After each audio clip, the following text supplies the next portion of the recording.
अब हम हमारा आज का टॉपिक शुरू करेंगे और टॉपिक में हम देखेंगे कि हिंदू कौन होता है। तो हमारा हम हिंदू स्टार्ट करते हैं। अब हम बात करते हैं कि हिंदू कौन होते हैं। तो आप ये देखिए कि जो स्टार्टिंग में अपनी हिंदू जो विधि है, जो अपना धर्म है, एक तरीके से वो बहुत पुराना है। 5000-6000 साल पहले की अगर हम बात करें, 10 साल पहले की अगर हम बात करें तो हमारा हिंदू जो था, जो शब्द, ये हिंदू शब्द जो आया है वो सिर्फ धर्म से रिलेटेड नहीं था। पहले ये क्या था, जो सिंध अपनी जो नदी थी, सिंध नदी थी, उससे पास में जो उसकी घाटी में जो लोग रहते थे, सिंध नदी की घाटी के किनारे जो लोग रहते थे, उन सभी को हिंदू बोला जाता था। और वहाँ से अपना एक तरीके से ये हिंदू शब्द आया है। स्टार्टिंग में बहुत पहले के टाइम पे जो सिंध के पास रहते थे उनको सिंधु बोलते थे, ठीक है। और सिंधु से ये शब्द फिर परिवर्तन होते होते ये हिंदू होने हो गया। और हिंदू ये अपना एक तरीके से बाद में डिनोट करने लग गया उन लोगों को जो कि सिंध घाटी के अपने साथ में रहते हैं। उसके बाद क्या हुआ, कुछ साल बाद उसके कुछ साल बाद अगर आप देखोगे तो ये शब्द अपना जो लोग भारतवर्ष में रहते थे उन सभी के लिए यूज होने लग गया, उन सभी के लिए इस्तेमाल करने लग गए, ठीक है। फिर क्या हुआ कि अपने कुछ मुस्लिम राज्य आने लग गए, जो कि मुस्लिमों का एक तरीके से राज्य बनने लग गए, देश बनने लग गए। तो उसके बाद हम इसको थोड़ा सा सिर्फ जोग्राफिकल डिनोट ना करके, सिर्फ अपने कौन कहाँ रह रहा है उसके आधार पे डिनोट ना करके, और ये एक तरीके से अपना धर्म बन गया।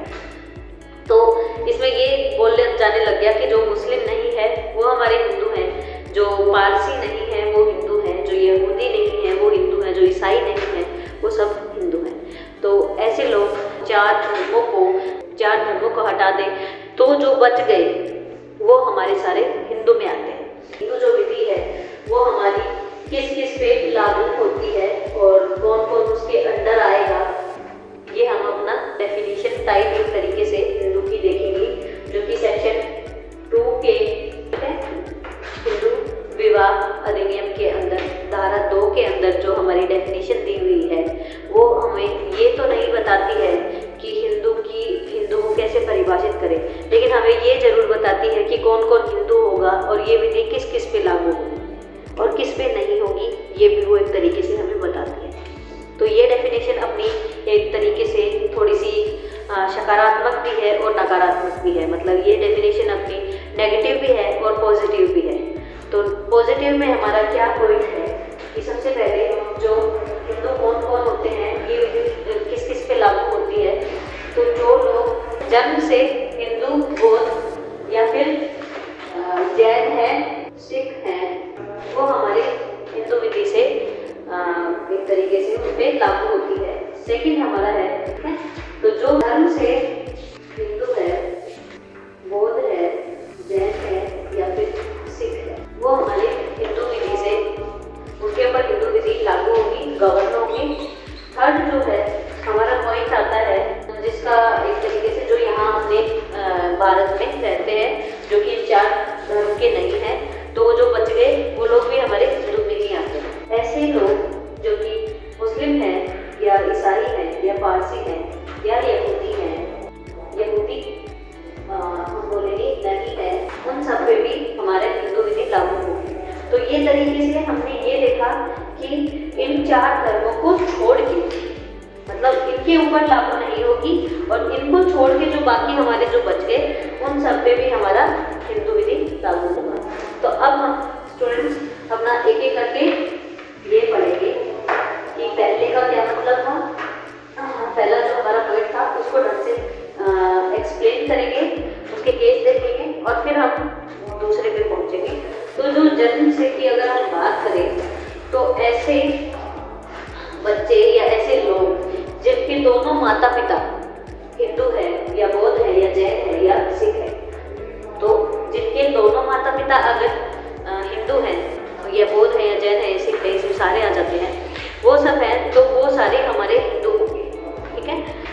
इसका ये मतलब है कि हमारे जैसे दोनों हमारे अपने जो भी अपने हिंदू हैं उनके बेसिकली दोनों माता पिता हिंदू होते हैं। लेकिन ये कंडीशन हमारी क्यों बोली गई? क्योंकि इसमें हमारा कभी कभी जो दूसरा जो पेरेंट होता है वो दूसरे रिलीजन से होता है। जैसे अगर किसी की ईसाई माँ है या किसी के ईसाई पापा है और दूसरा एक जना अगर हिंदू है, एक जो पेरेंट है हमारा, एक जो हमारे माता या पिता में से एक जो है वो हमारा हिंदू है और दूसरा किसी और रिलीजन से है, तो भी उसके ऊपर हिंदू विधि लागू होगी। कंडीशन क्या है, शर्त क्या है कि जो उसका जो पालन पोषण हुआ है उस बच्चे का, जैसे वो बड़ा हुआ है, हम क्या बोल सकते हैं, उसको परवरिश कैसे हुई है उसकी, ये देखा जाएगा। उसमें ये देखा जाएगा कि उसको जो बड़ा किया वो किस तरीके से किया, मतलब कि हिंदू तौर तरीकों से किया कि नहीं किया, हिंदू रीति रिवाज माने गए कि या नहीं माने गए, ये हम ये देखेंगे उसमें। तो जो बच्चा जिसके एक माता पिता हिंदू हैं और उसका पालन पोषण हिंदू तरीकों से हुआ है तो उसको भी हम हिंदू मानेंगे। ठीक है स्टूडेंट्स, तो ये हमारा 2 पॉइंट थे इसमें। क्या तो अगर दोनों माता पिता हिंदू हैं तो वो बच्चा हिंदू होगा। दूसरी हमारा है कि जिसके एक माता या पिता दोनों में से कोई भी एक व्यक्ति हिंदू है तो भी वो बच्चा हिंदू होगा। उसका ये देखा जाएगा कि उसका तो जिसका पालन पोषण हिंदी रीति रिवाज से हुआ है और उसका माँ बाप एक हिंदू हैं तो वो बच्चा भी अपने हिंदू में ही आएगा। ये हमारा पहला कंप्लीट हो गया है। अब हम सेकंड पॉइंट की बात करेंगे। धर्मत्व का क्या मतलब है स्टूडेंट्स? धर्मत्व का हम यहाँ बात कर रहे हैं कि जो परिवर्तन से आए हैं।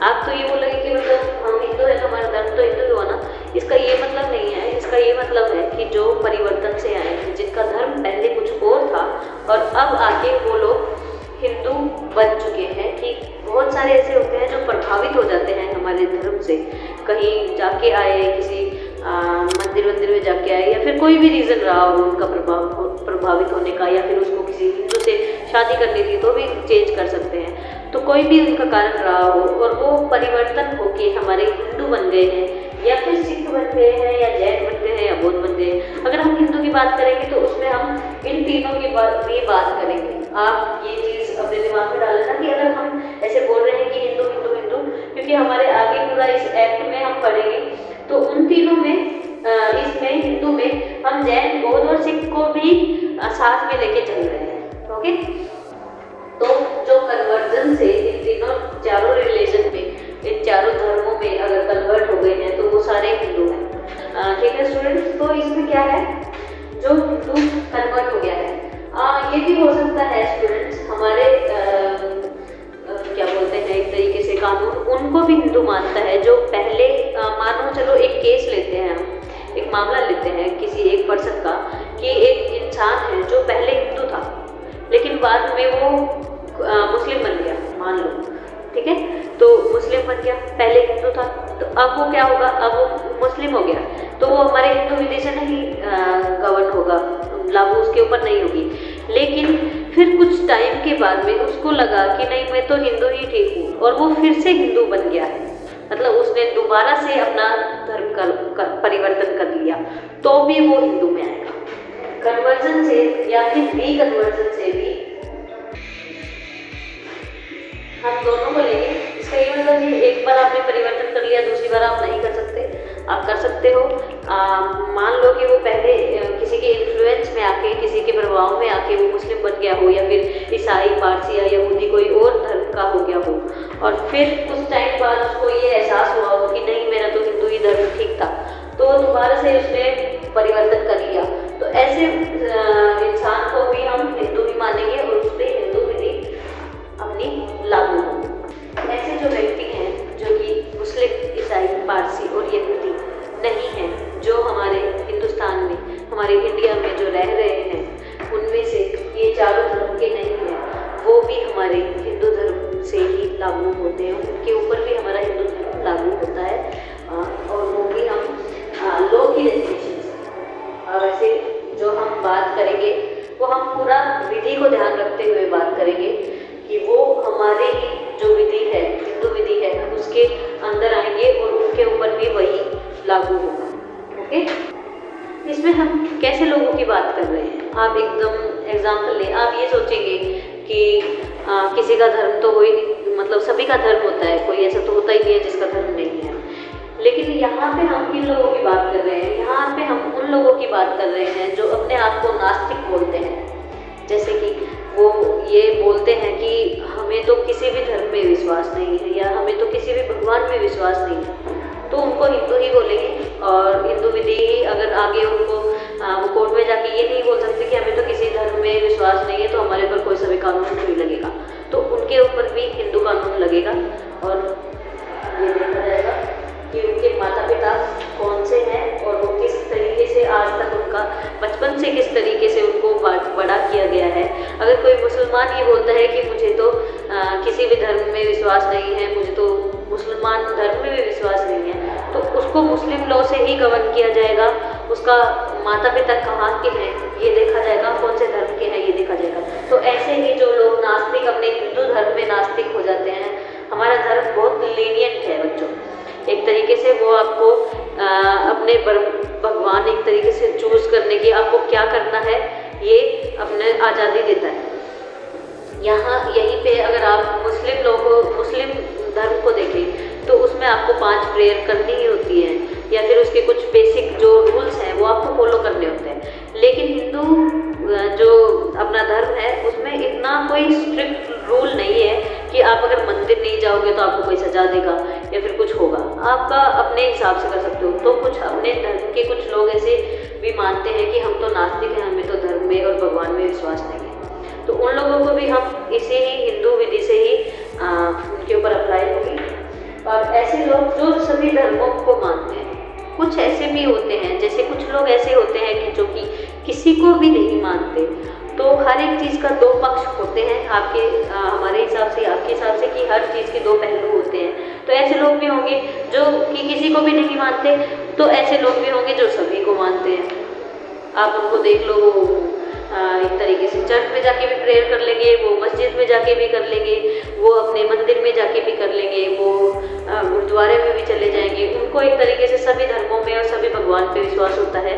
उनका मानना ये होता है कि भगवान सब एक है और सबका हमने जो डिवीज़न जो किया है, जो हमने किया है, भगवान ने नहीं किया, तो इसलिए वो सभी धर्मों को मानते हैं। उन लोगों के ऊपर भी हमारा हिंदू विधि लागू होगा। तीसरा जो है, जो मिले जुले धर्म में विश्वास रखते हैं, वो कैसे लोग हैं कि वो एक तरीके से ऐसे मान लो कि आप वो हिंदू भी धर्म में विश्वास रखते हैं और मे भी उनका पार्टनर दूसरे धर्म का हो, जैसे ईसाई हो, क्रिश्चियन हो, तो वो उसके साथ चर्च भी जाते हैं, तो वो एक तरीके से 2 धर्मों में विश्वास रखने लगे। वो अपना दिवाली भी बनाते हैं, तो वो उनका एक तरीके से 25 दिसंबर वाला क्रिसमस डे भी मनाते हैं, तो वो मिले जुले धर्म के होते हैं। तो ऐसे लोगों को भी हमारे हिंदू विधि में अपन इंक्लूड करते हैं, उनके ऊपर भी लागू होती है। ठीक है, तो ये हमारा पॉइंट यहाँ पे खत्म हुआ। और हम आगे देखेंगे जो एक तरीके अपनी जो ये समाज है, आप बात करेंगे कि जो ये समाज है, जैसे आर्य समाज हुआ और ये ब्रह्म समाज हुआ, प्रार्थना समाज हुआ, लिंगायत हुआ, ये सभी भी हिंदू ही हैं। ये एक तरीके से हिंदू धर्म के ही डिवीज़न है, जो अलग अलग एक तरीके से जिनकी विचारधारा, मेंटलिटी, एक आइडियोलॉजी एक तरीके की होती है। आइडियोलॉजी को अपन हिंदी में विचारधारा बोलते हैं। जिनके विचार एक जैसे होते हैं वो लोग अक्सर एक तरीके का ग्रुप बना लेते हैं, एक तरीके नियम फॉलो करते हैं। तो आर्य समाज आप लोगों ने सबसे, इन सब में लिंगायत, आर्य समाज, ब्रह्म समाज, और इन सब में आपने सबसे ज़्यादा आर्य समाज के बारे में सुना होगा। आप लोगों को पता होगा आर्य समाज का क्या है, नियम क्या है। तो वो लोग जो हैं वो भी हमारे हिंदू की विधि पे लागू होगी और वो भी हमारे हिंदू में ही आएंगे। ये टॉपिक हमारा यहाँ पे ख़त्म हुआ। आगे हम देखेंगे कि हमारा हिंदू जो धर्म है वो कैसे आया, उसका एक तरीके से इवोल्यूशन कैसे हुआ, वो कैसे पनपा और आगे कैसे बढ़ा, कहाँ से शुरुआत हुई। तो हम शुरू से शुरू करेंगे। ये हमें हिंदू जानना पहले ज़रूरी था, जिससे हम ये समझ सकें कि हम हिंदू की बात कर रहे हैं, हिंदू बोल रहे हैं, तो उसमें कौन कौन लोग आते हैं और कैसे कैसे लोग आते हैं। ठीक है, तो अब हम सबसे अगला पॉइंट अपना टॉपिक एक तरीके से रहेगा स्रोत।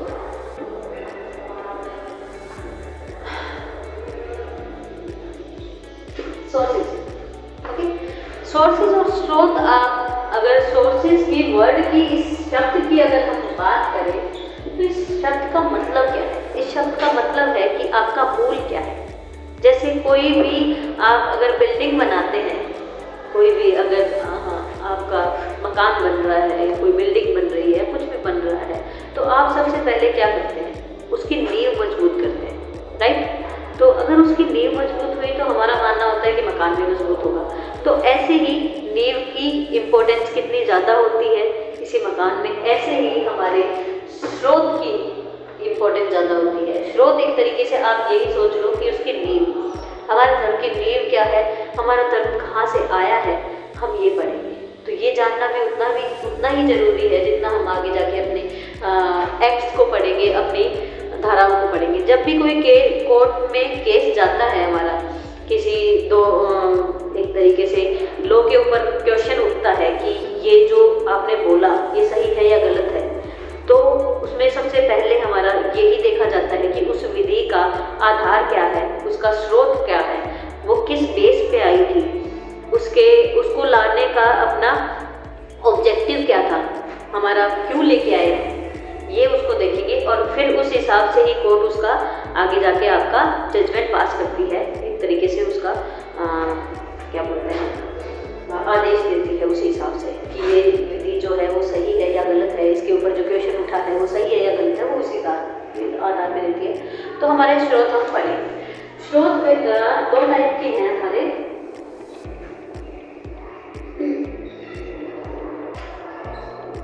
आधुनिक और प्राचीन। हमारे इनको डिवाइड किया है स्रोत को दो भागों में, कि कुछ स्रोत हैं जो कि बहुत पुराने टाइम के प्राचीन स्रोत हैं, कुछ हमारे आधुनिक स्रोत हैं, ठीक है। तो इसमें हमारे 4 डिवीजन हैं, तो उन चारों की हम बात करेंगे। सबसे पहले हमारे आता है श्रुति, फिर हमारा है स्मृति, फिर हमारा है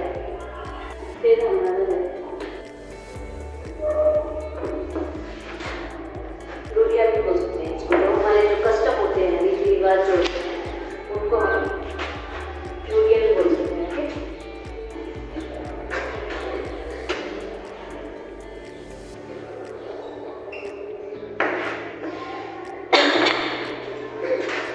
तो हम एक एक करके अब हमारे स्रोत की बात करेंगे। पहले हम श्रुति की बात करेंगे, फिर स्मृति, फिर पार्श्वनिकाएं, और फिर रीति और रूढ़ियाँ क्या होती हैं, तो हम ये अभी देखेंगे, ओके। तो इसमें हम सबसे पहले श्रुति की बात करते हैं। सबसे पहले हम श्रुति की बात करते हैं। श्रुति क्या होता है? श्रुति एक तरीके से, श्रुति वर्ड का मतलब क्या है? श्रुति मतलब होता है सुनना, मतलब सुनी सुनाई बातें, जो हम एक तरीके से बेसिकली बोल सकते हैं। सुनना इसका मतलब है श्रुति, सुना हुआ, जो सुना है हमने कहीं से, वो हमारे सारे श्रुति हैं। श्रुति के अंदर अपने वेद आते हैं, ओके। वेद आप सभी को पता होगा, हमारे धर्म के 4 वेद हैं, और आपको नहीं पता तो मैं बता देती हूँ। चलो, श्रुति का मतलब है सुनना। सुनने का क्या मतलब, इस वर्ड से हमारा क्या मतलब है सुनना? हमारे जो ऋषि मुनि थे वो हमारे इतना तप करते थे, इस तरीके का, मतलब उनका जो प्रोसेस होता था, उनका लाइफ टाइम की, उन्होंने पता नहीं कितने साल, इतने 50 साल, इतने साल उन्होंने तप किया, उनके अंदर इतनी पावर आ जाती थी, इतना उनके अंदर वो बोलते हैं डेवलपमेंट हो जाता था उनका, कि वो लोग डायरेक्ट भगवान से बोलते हैं। हमने भी ये सुना है, आपने भी सुना होगा, कि वो भगवान की बात डायरेक्ट अपने को बता सकते थे कि भगवान क्या बोलना चाहते हैं या फिर क्या वो बोलते हैं। तो उन्होंने, ऋषि मुनियों ने जो सुना, भगवानों से जो सुना, और फिर वो अपने आगे, अपने पीढ़ी दर पीढ़ी, अपने जनरेशन टू जनरेशन एक दूसरे को बताते गए कि ये बोलना है, ये बोला गया है। तो वो फिर हम उनको वेदों में ट्रांसलेट करके, वेदों में अपने को बताया गया है उन्होंने, कि हमारे धर्म में क्या होगा, क्या नहीं होगा, किसको कितना राइट मिलेगा, वो सब कुछ उन्होंने वेदों में लिखा है, ठीक है। जो वेद होते हैं वो एक तरीके से अपन ये मानते हैं कि वो भगवान की तरफ से आए हुए हैं, वो भगवान के द्वारा डायरेक्ट बताए गए हैं कि वेद क्या है, ओके। तो अब हम देखेंगे कि हमारे इसमें वेद कौन से हैं। फर्स्ट वेद जो हमारा है ऋग्वेद है। सेकंड हमारा जो है वो यजुर्वेद है। थर्ड जो है हमारा सामवेद है। और हमारा है अथर्ववेद। तो ये हमारे 4 प्रकार के वेद हैं जो हो सकता है आप सभी में से किसी ने वेद पढ़ा हो कि इन वेदों में क्या क्या बताया गया है। इनको लिखा तो अभी गया है, उस टाइम पे ये जनरली मुंह के द्वारा बताए जाते थे, मौखिक ज़्यादा इनका प्रचार होता था। लिखने का उस टाइम पे अपना कुछ आया नहीं था, वो बाद में आएगा। स्मृति के टाइम पे अपना लिखने का पूरा आया था कि कैसे लिखना है, किस चीज़ से लिखना है, ये चीज़ें पहले पता नहीं थी। तो आप लोगों को पता है जैसे हमारा डेवलपमेंट हुआ, बाद में विकास होता है इंसान का, वो नई नई चीज़ें यूज़ करने लग जाता है, नई नई चीज़ें काम करने लग जाता है। तो पहले हमारा लिखने का नहीं था, तो मौखिक जो भी काम होता था सारा मौखिक होता था। तो इसीलिए ही आप देखोगे पुराने टाइम पे कि सिर्फ ब्राह्मण या फिर कुछ लोग ही होते थे जो ज्ञानी होते थे, वही सिर्फ हमारे शिक्षा का काम करते थे, क्योंकि उनके माता पिता ने या फिर उन्होंने किसी और गुरु से ज्ञान लिया है, फिर वो ज्ञान अपना मौखिक रूप से अपने जो उनके शिष्य होते थे, उनके जो स्टूडेंट्स होते थे उनको बताते थे। तो हमारे वेद भी इसी प्रकार से आगे आगे बढ़े हैं और आगे अपने आए हैं। इसमें 3 जो वेद हैं हमारे, जो हमारा ऋग्वेद है ना, वो सबसे प्राचीन। अगर हम बोले तो जो सबसे फर्स्ट जो आया था ना, वो ऋग्वेद आया था। और ऋग्वेद की ही कुछ धारणाओं के आप अगर ऋग्वेद को सबसे ऊपर माने तो इसी के 2 ये यजुर्वेद और सामवेद, उसी के 2 भाग हैं। ऋग्वेद के ही 2 भाग हैं। ये इसी से डेवलप हो गया है, इसकी कुछ विचारधारा इसमें है और इसके कुछ रूल्स इसमें है, सामवेद और ऋग्वेद। और जो अपना सबसे जो नया आप बोलेंगे, जो सबसे आधुनिक, जो सबसे नया है, मतलब जो सबसे लास्ट में जो आया वो अथर्ववेद है। आधुनिक का मतलब ये नहीं है कि अभी अभी आया है, मतलब ये भी प्राचीन ही है, लेकिन इसका ये मतलब है कि इन तीनों से पुराना, मतलब इन तीनों से नया है, ये तीनों इससे पुराने हैं, ठीक है। और आप अगर ऋग्वेद को अगर आप एक तरीके से मतलब वो मान लो, एक पेड़ मान लो, ऋग्वेद ये मान लो कि ये ऋग्वेद है, तो इसकी 2 जो शाखाएं हैं वो यजुर्वेद और सामवेद। ओके, तो हमें इसमें ज़्यादा नहीं पढ़ना, हमें सिर्फ ये ध्यान रखना है कि श्रुति का मतलब क्या है और उसके अंदर श्रुति और वेद एक तरीके से सेम ही है चीज़, ये हम बात करें उसका मतलब क्या है, आपको ये करना है। और फिर ऋग्वेद, सामवेद, यजुर्वेद और अथर्ववेद ये ध्यान रखना है कि ये कैसे कैसे आए और कौन सा प्राचीन है, कौन सा आधुनिक है, आपको सिर्फ इतना ही ध्यान रखना है, ठीक है। उसके बाद हम बात करेंगे स्मृति की। और स्मृति में ये देखेंगे कि स्मृति क्या होती है और उसमें हमें क्या बताया गया है, कौन कौन सी स्मृति होती है, ये हम सेकंड देखेंगे।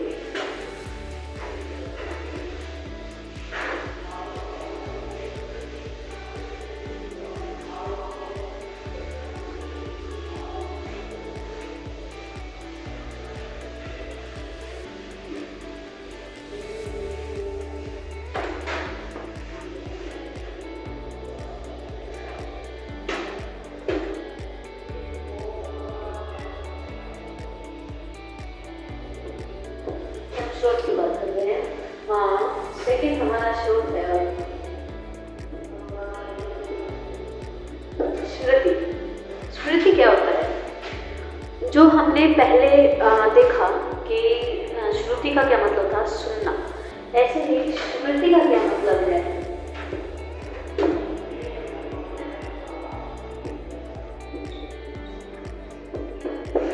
जो याद रहा। अगर आप किसी को अपनी कोई कहानी सुनाते हैं या फिर किसी को कोई कुछ बात बताते हैं तो आपको पता है ये चीज़ कि वो पूरी एकदम पूरी की पूरी तो किसी को याद होती नहीं है, उसका कुछ भाग हमें याद रहता है, कुछ भाग हम भूल जाते हैं। जो भाग जरूरी होता है वो अच्छे से याद रहता है, कुछ भाग ऐसा होता है कि हमें थोड़ा थोड़ा याद है फिर याद नहीं है, ठीक है। तो ऐसे ही स्मृति का मतलब है जो याद। तो ऋषि मुनियों ने जो बातें बताई, जो ईश्वर से उनके पास बातें आई और जो बाकी जनरेशन से ट्रांसफर होती आ रही हैं ये चीज़ें, तो नई जनरेशन को जो याद रहा स्मृति में आएगा।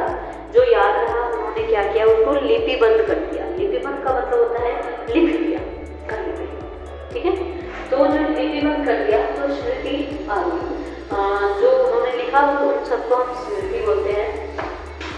तो उनसे हमारी जो याद रहा उन सब में हमारी स्मृति आई। स्मृति में हमारे धर्मशास्त्र आए। धर्मशास्त्र में हमारी उनको बोलेंगे हम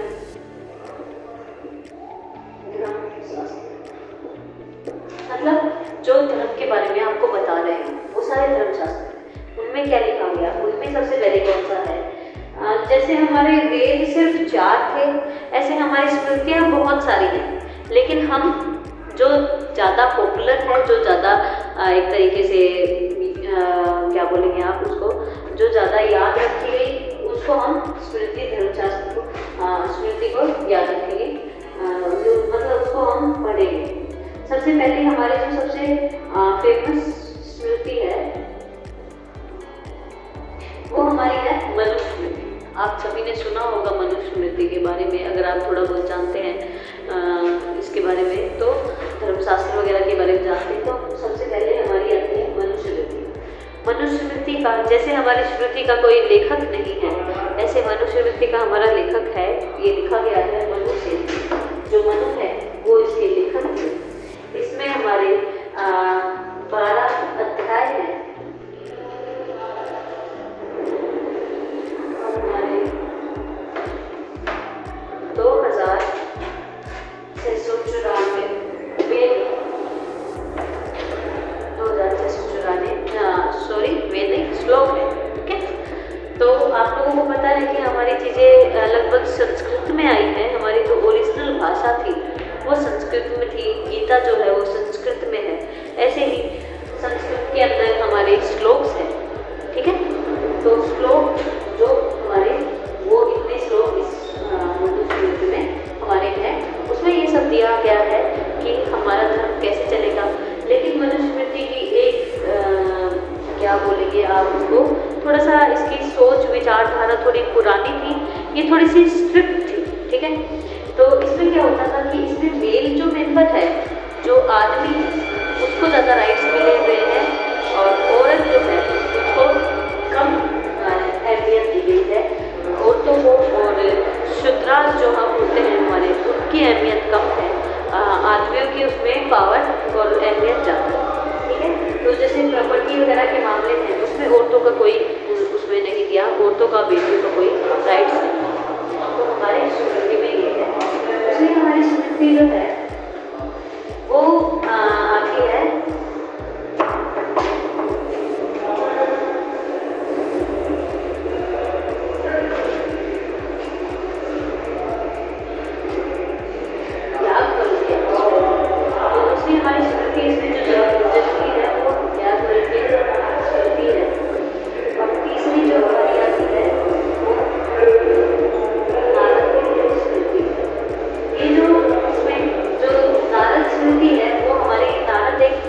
नेपाली सेज था, नेपाली ऋषि था, उसने लिखी है। और इसमें हमें थोड़ी सी देखा, आप देखोगे मनुस्मृति को, नारद स्मृति को, तो नारद स्मृति हमारी थोड़ी सी बोलेंगे हम आज के टाइम की आधुनिक, थोड़ी सी लिबरल ज़्यादा है।